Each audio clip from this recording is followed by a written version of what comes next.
Kasi ng coolant. Meron tayong green, pink, tsaka blue. Ano bang pagkakaiba niya mga yan? Ito, ang daming klase ng grasa.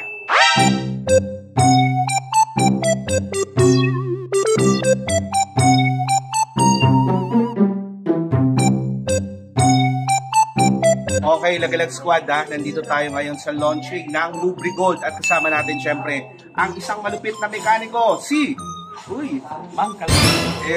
Kakain daw siya ng sandwich, tinapay. So guys, papakita namin sa inyo mga products at tamang-tama nandito si Mang Kaloy para i-discuss lahat produkto na meron dito sa Lubrigold. So check natin. Mang Kaloy, unang nakita kasi dito, ang daming klase ng grasa.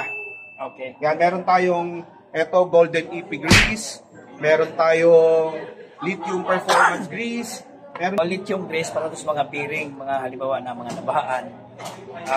Lalo pagka yung mahilig mag-trend. Kaya ito yung magandang gamitin sa mga bearing. ito talaga nilalagay sa bearing mo, Mang Kaloy, hindi yung multi-purpose grease.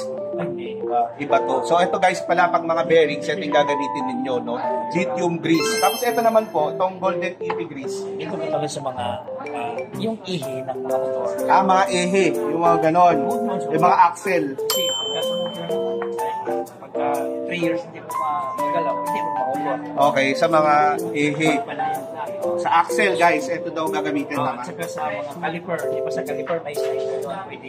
Calipers. Yan, uy, ito pa. Ito naman, ito boss, ano to? Parang ano to, no? All-around grease naman to. Oo, sa mga truck ito, medyo hindi ko na experience. Mga truck sa mga sasakyan o mga bangko. Sa mga malalaki na to, heavy duty. Maraming klase ng coolant. Meron tayong green, pink, tsaka blue. Ano bang pagkakaiba niya mga yan? Yan siya, halimbawa, ang sasakyan mo is Toyota, kalimitan gamit nito is pink. Oo. O kaya, halimbawa, yung motor mo, pink na yung umpisan mo, alangan haluan mo ng green. Hindi, pink din. Pero ready to use yan siya. At saka, napakalinis ito sa, pwede siya sa aluminum, plastics, or aluminum, plastic, and steel. Hindi siya nagko-corrode, no? Hindi siya parang nagkakaroon ng mga crystal. So yung pala, by color coding din pala. At isa pa natutunan ko kay Otorance, sabi niya, kapag may mga tagas daw, nag-overheat, madedetect mo agad kung nasaan yung tagas kasi may kulay. Ayun. So, meron silang blue, green, at pink. Lahat yan, premix na. Ibig sabihin, hindi na kailangan magdagdag pa ng distilled water. So yun lang guys, check nyo. Meron din silang mga, ito engine flash. Pwede sa motor ko to, boss? Pwede. Ito. So paano gagamitin to engine flash, Mang Kaloy? I-motion lang sa makina mo.